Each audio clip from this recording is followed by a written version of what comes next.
Hello મિત્રો, આજે હું તમને બાપ્તિસ્મા કેવી રીતે કેમ લેવાનું તે વિશે હું તમને જણાવીશ.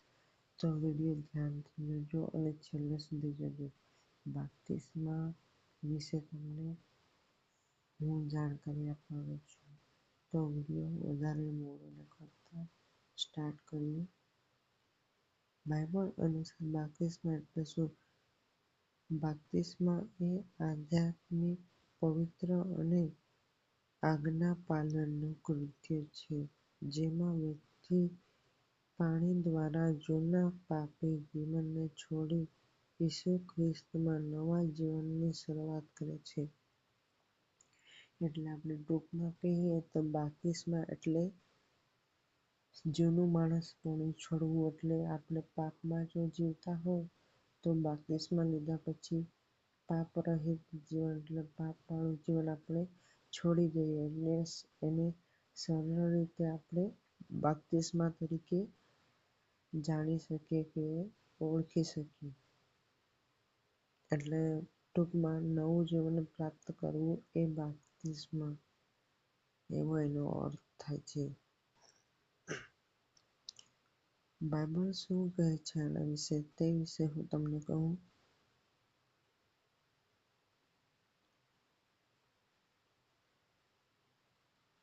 જે વિશ્વાસ કરે છે એ બાપ્તિસ્મા લે છે તે ઉદ્ધાર છે. એટલે જે વિશ્વાસ સહિત ઈસુ ખ્રિસ્તને બાપ્તિસ્મા લઈ લે છે એ ઉદ્ધારનું ભાગીદાર તરીકે એને સ્થાન આપવામાં આવે છે. પ્રેરિતોના કૃત્યો 2 કલમમાં પસ્તાવો કરો. જે ઈસુ ખ્રિસ્તના નામે બાપ્તિસ્મા લે છે તેથી તમારા પાપ માફ કરવામાં આવે છે.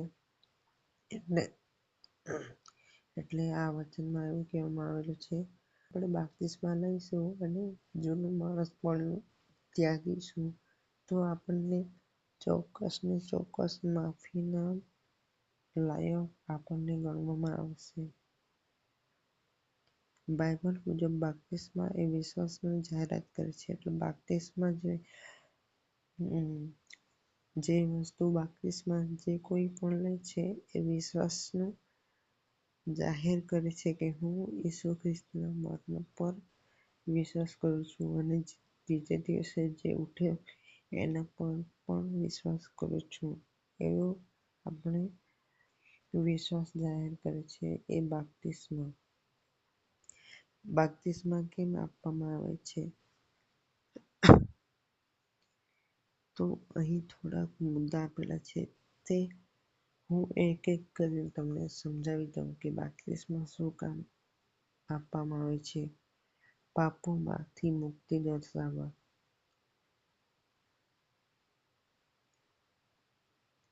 બાપ્તિસ્મા એ દર્શાવે છે કે તમે પાપી જીવન છોડી દીધું.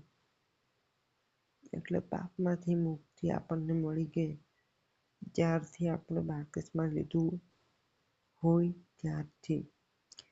ઈસુને તમારા રક્ષક તરીકે સ્વીકારી લીધા અને તમારા પાપોમાંથી માફી મળી છે. જૂના જીવનને મરેલું જીવન બતાવવા. પાણીમાં નીચે જવું એટલે કે પતન પામવું એટલે કે પતન પામવું. જૂના પાપી જીવનનો અંત. પાણીમાંથી બહાર આવવું એટલે કે નવું જીવન પામવું. ઈસુમાં નવું જીવન. ઈસુની આજ્ઞા અનુસાર. ઈસુએ પોતે કહ્યું, તમામ લોકોને શિષ્ય બનાવો અને તેમને બાપ્તિસ્મા આપો. માથી 28:19 આ વસ્તુ તમને જોવા મળશે. ખ્રિસ્ત સાથે જોડાણ દર્શાવવા. એટલે આ બધી વસ્તુ બાપ્તિસ્મા લીધા પછી આપણા જીવનમાં જોવા મળશે. હવે બીજો મુદ્દો જોઈએ. સરળ ભાષામાં સમજીએ તો પાપી જીવન છોડવું પ્લસ ઈસુ ખ્રિસ્તને સ્વીકારવું પ્લસ નવું જીવન શરૂ કરવું એટલે કે બાપ્તિસ્મા લેવું.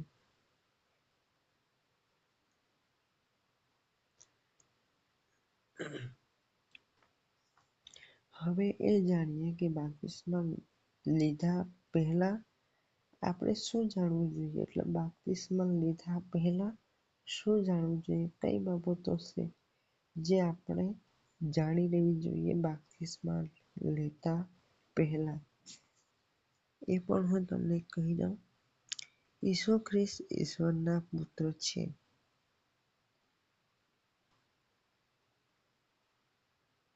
તેમણે તમારા માટે ક્રોસ પર બલિદાન આપેલું છે.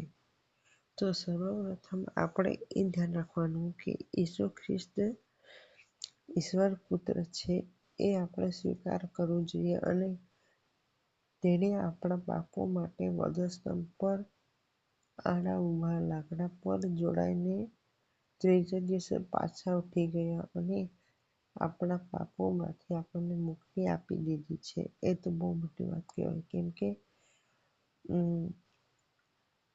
કોઈ પણ વ્યક્તિ કે કોઈ પણ માણસ આપણા ગુના પોતાના જે માથા પર નહીં લઈ શકે, પણ ઈસુ ખ્રિસ્ત જે હતા એ નિર્દોષ હોવા છતાં આપણા માટે મરી ગયા અને ત્રીજા દિવસે પાછા ઉઠી ગયા.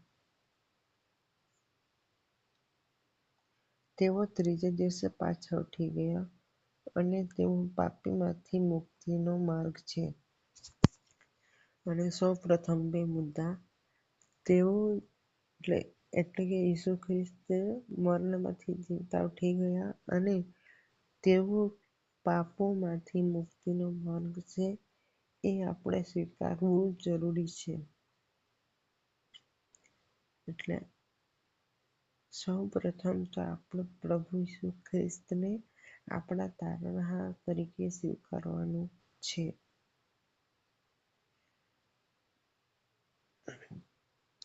પાપ શું છે અને પસ્તાવો શું છે? બાપ્તિસ્મા ત્યારે જ અર્થસભર થાય છે જ્યારે તમે પાપને ઓળખો છો, તમે તેમાંથી દૂર થવાનો મનનો નિર્ણય કરો છો.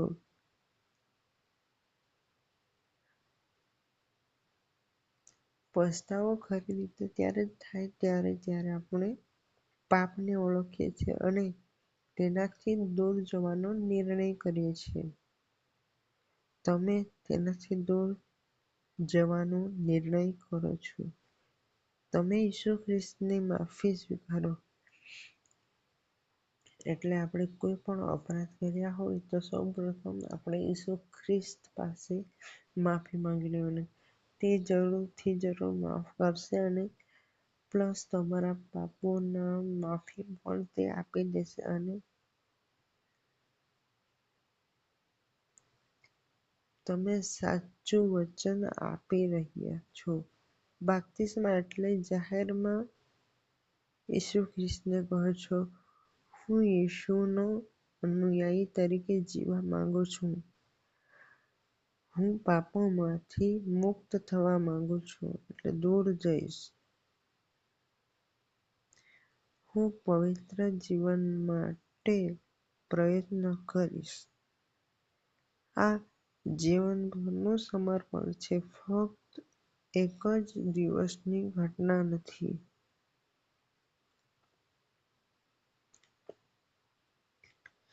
બાપ્તિસ્મા કેમ લેવાય છે તેમની સમજણ. તમારે સમજવું જોઈએ કે બાપ્તિસ્મા કેમ લેવામાં આવે છે. બાપ્તિસ્મા તમને પવિત્ર બનાવતું નથી. બાપ્તિસ્મા તમને સ્વર્ગમાં મોકલતું નથી. બાપ્તિસ્મા ઈસુ પરનો વિશ્વાસનું બાહ્ય પ્રતીક છે. પહેલા વિશ્વાસ પછી બાપ્તિસ્મા. એટલે બાપ્તિસ્મા આપણને પવિત્ર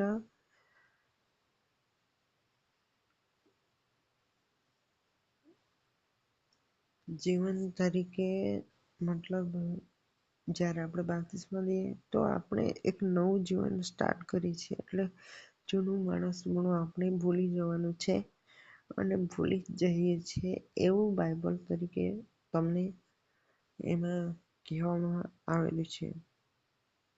નવું જીવન શરૂ કરવાની તૈયારી, નવી પ્રાર્થના, નવું જીવન.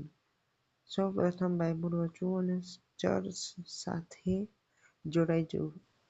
એટલે બાપ્તિસ્મા લીધા પછી આપણું નવું જીવન તો સ્ટાર્ટ થઈ જાય, પ્લસ આપણે બાઇબલ વાંચવાનું અને ચર્ચ સાથે જોડાયેલા રહેવું પડશે. આ તમારે તૈયાર રહેવું જોઈએ. આ માટે તમારે તૈયાર રહેવું જોઈએ.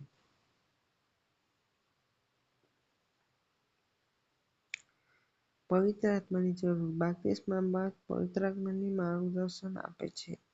સારા અને ખરાબને સમજવા, પાપથી દૂર રહેવું, આત્મિક રીતે વધવા. એટલે જ્યારે આપણે બાપ્તિસ્મા લઈ લઈએ છીએ ત્યારે પવિત્ર આત્મા પણ આપણને સાચું શું છે અને ખોટું શું છે તે વિશે ઓળખવા આપણને હેલ્પ કરે છે, મદદ કરે છે. પછી પાપથી દૂર રહેવા પણ આપણને જણાવે છે. જો આપણે તેની અવગણના કરીએ છીએ તો તે દુઃખી થઈ જાય છે, કેમ કે આપણે તેનું માનતા નથી, એટલે તેના માર્ગદર્શન પર નથી ચાલતા, ત્યારે તે આપણાથી નારાજ થઈ જાય છે. પછી આત્મિક રીતે વધવા. પવિત્ર આત્મા એક પવિત્ર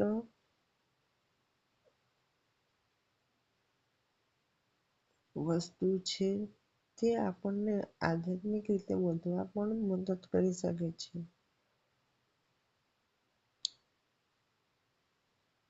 બાપ્તિસ્મા કોઈ દબાણમાં ન લેવો.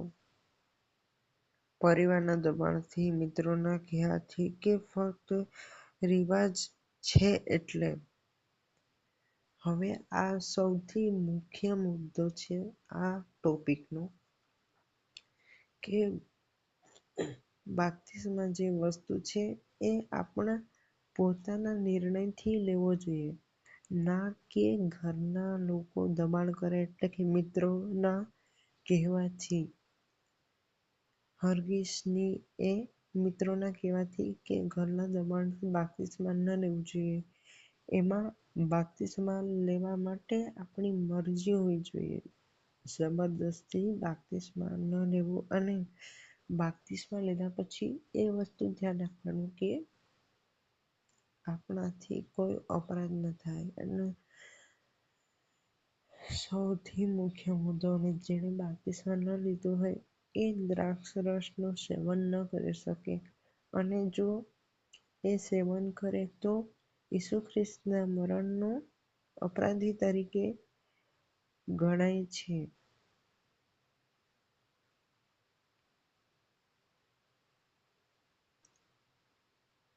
બાપ્તિસ્મા લીધા પહેલા શું જાણવું તે વિશે આપણે જોઈએ. થોડુંક અહીં આપેલું છે. ઈસુ કોણ છે? તમારા પાપો શું છે? પસ્તાવો અને માફી. તો સૌ પ્રથમ આપણે ઈસુ શું છે અને તેના ચમત્કારો, તેના કામો વિશે આપણને ખબર હોવી જોઈએ, કે ઈસુ ખ્રિસ્ત ખરેખર કોણ હતા એ વિશે આપણે ક્રિશ્ચન તરીકે જાણવું જોઈએ. અને જે લોકો નથી જાણતા એ લોકોને પણ કહેવું જોઈએ.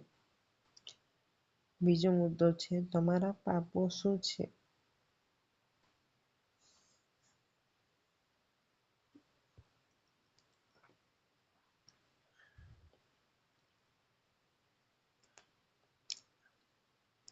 પસ્તાવો અને માફી. આ ત્રીજો મુદ્દો સમજી લો.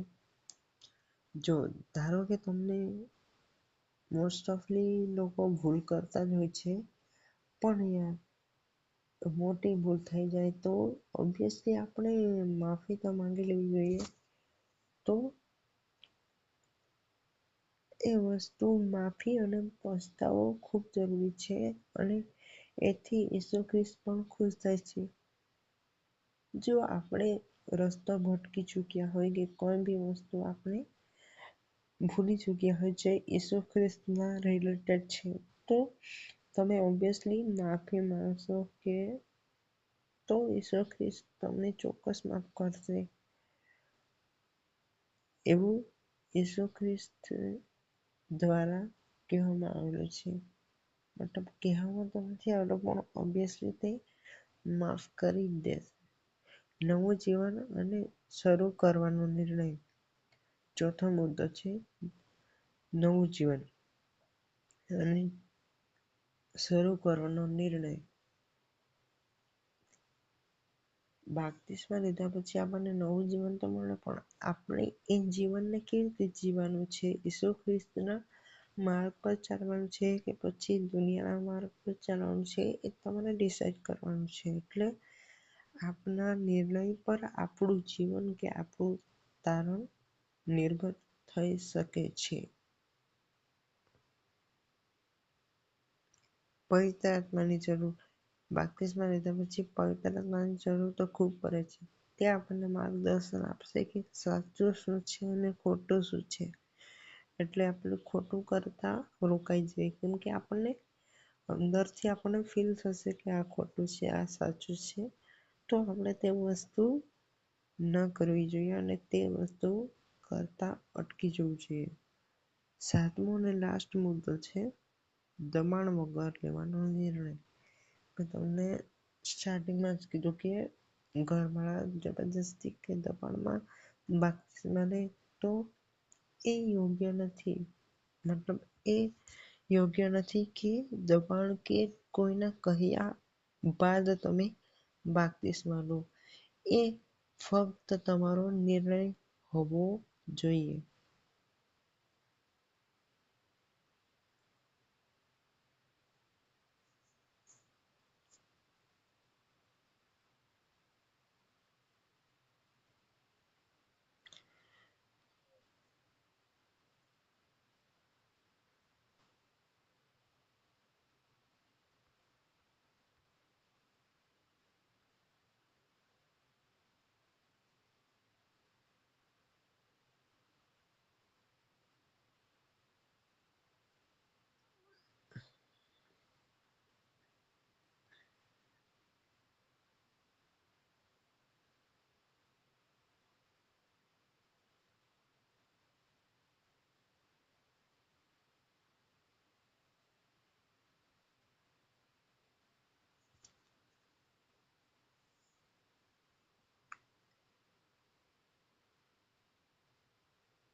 અહીં આપવામાં છે બાપ્તિસ્મા પહેલા હૃદયને તૈયાર કરવાના 5 પગલાં. એ પહેલા અહીંયા પ્રાર્થના આપેલી છે કે બાપ્તિસ્મા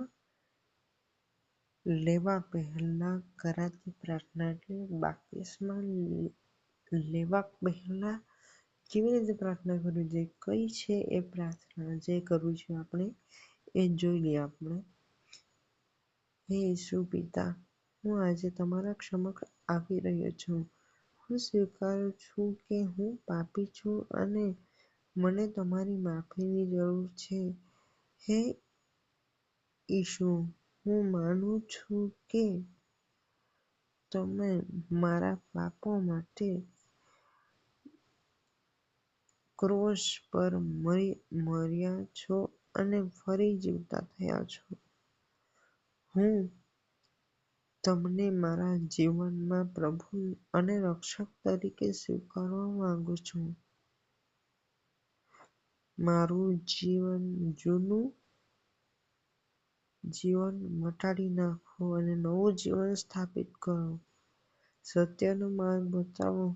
હું આજે નિર્ણય કરું છું કે હું તમારા માર્ગે ચાલું. આવી રીતે પ્રેયર કરવાની સ્ટાર્ટિંગ. હવે અહીં જોઈ લે કે બાપ્તિસ્મા પહેલા હૃદય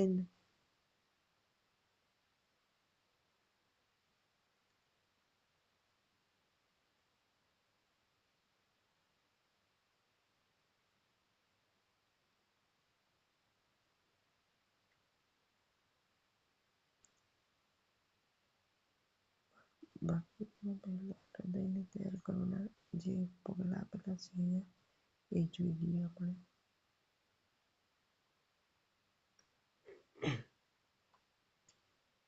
તમારા જીવનમાં કયા પાપો છે તે સ્વીકાર અને ઈસુ ખ્રિસ્ત પાસે માફી માંગો. બીજું પગલું, વિશ્વાસને મજબૂત કરો. બાઇબલ વાંચો. ઈસુ ખ્રિસ્તની મહાનતા, તેમના બલિદાન અને પ્રેમ પર ભરોસો રાખો અને ધ્યાન રાખો. ત્રીજું પગલું, પ્રાર્થના જીવન શરૂ કરો. દિવસના 15 થી 20 મિનિટ ઈસુ ખ્રિસ્ત સાથે વાત કરો. હૃદય ખોલીને. ચોથું પગલું, જીવન બદલવાનો નિર્ણય કરો. અને પાંચમું પગલું, ઈસુ ખ્રિસ્તની ઈચ્છા જે છે એ સ્વીકારો.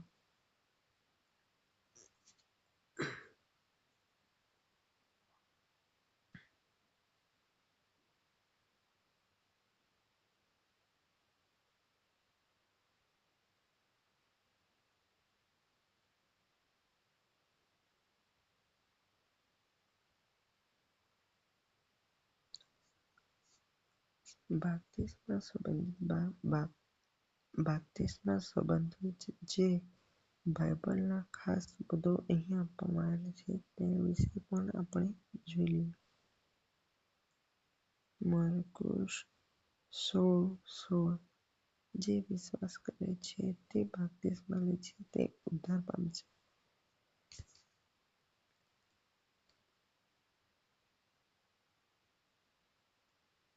પછી બીજું છે પસ્તાવો કરો અને ઈશ્વરના નામે બાપ્તિસ્મા લો જેથી તમને પાપની માફી મળે.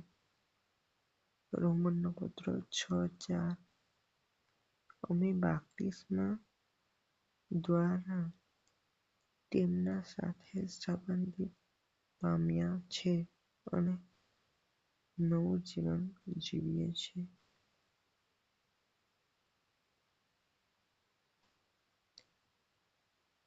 કોરિન્થીયો 4:2-5 17મો અધ્યાય અને ગલાતીયો 3:27 તમે બધા જે પ્રમાણે ખ્રિસ્તના બાપ્તિસ્મા લીધું તે પ્રમાણે ખ્રિસ્તને પહેરી લીધું છે. અને આવી રીતે અહીં વચનો આપવામાં આવ્યા છે. તો આજનો ટોપિક આપણે ખતમ કરીએ. બીજા ટોપિકમાં મળશું એક નવા વિડીયો સાથે. જો તમે ઈચ્છો છો કે હું આગળ પણ આવી રીતે તમને સમજાવતો રહું તો હું આગળના વિડીયોમાં પણ આ ટોપિકને કન્ટિન્યુ કરીશું જ્યાંથી આપણે રોક્યું છે ત્યાંથી. હવે હું વિડીયોને ઓફ કરું છું. મળીશું એક નવા વિડીયો